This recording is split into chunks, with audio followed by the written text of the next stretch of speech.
Coming up on the aircraft, somebody drew to my attention an article written by on a film that a documentary that had just been presented. And when I read through it, I discovered that the person who did it, writing on the Carib language, speaks about the only real Carib, and says that, in the article says that the idea is that the only real Caribs are dead. And she goes on to say, our ancestors have been written out of history. And I think those are really very powerful kinds of comments. We don't necessarily have to consider them as having been written out, but they certainly have something to offer to us even now. The quotation from Ngugi wa Thiong'o, to starve or kill a language is to starve or kill a people's memory bank. Right? One of the considerations of the very first conference on education in the Caribbean was, well, among the considerations were the attempt to define, oops, no, I think I've skipped. Yeah, sorry, I turned it one page more than I needed to. To move to the second one, the legal system. In the Caribbean, our legal systems are supposed to be, in all societies, legal systems are supposed to be institutions for social cohesion, promoting based on the principle of equity both of language and of access,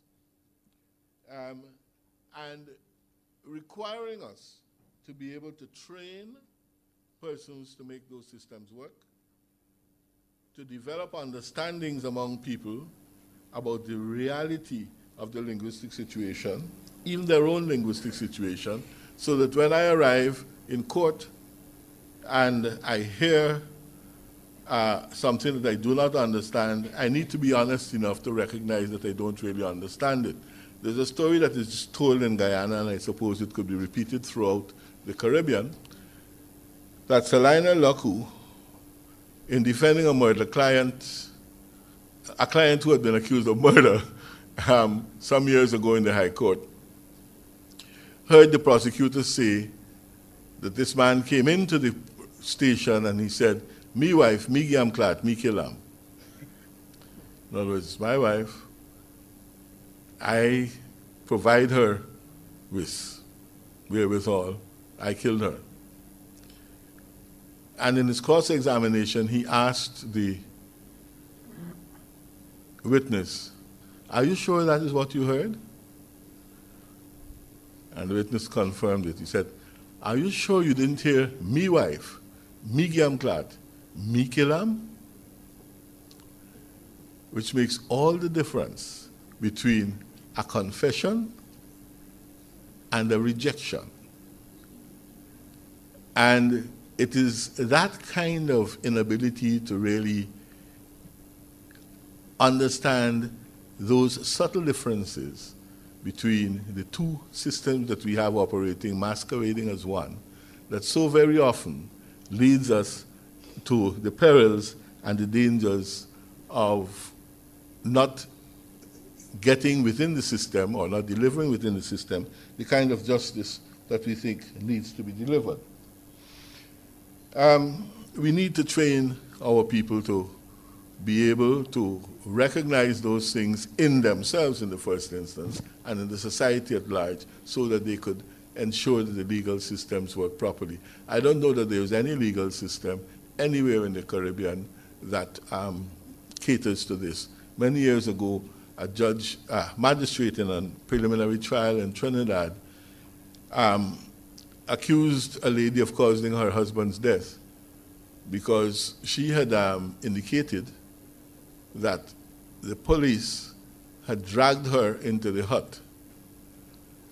And she had called her husband, who then came out irate, and the police shot him, and he died. it struck me that that magistrate, who was Trinidadian, didn't recognize that in the Caribbean we can drag you into this room without touching you. And he told her that to drag somebody means to pull them along the ground. And it was clear that the police had not pulled her along the ground. Therefore, she was responsible for her husband becoming angry because she misled him into believing that she was treated in that way.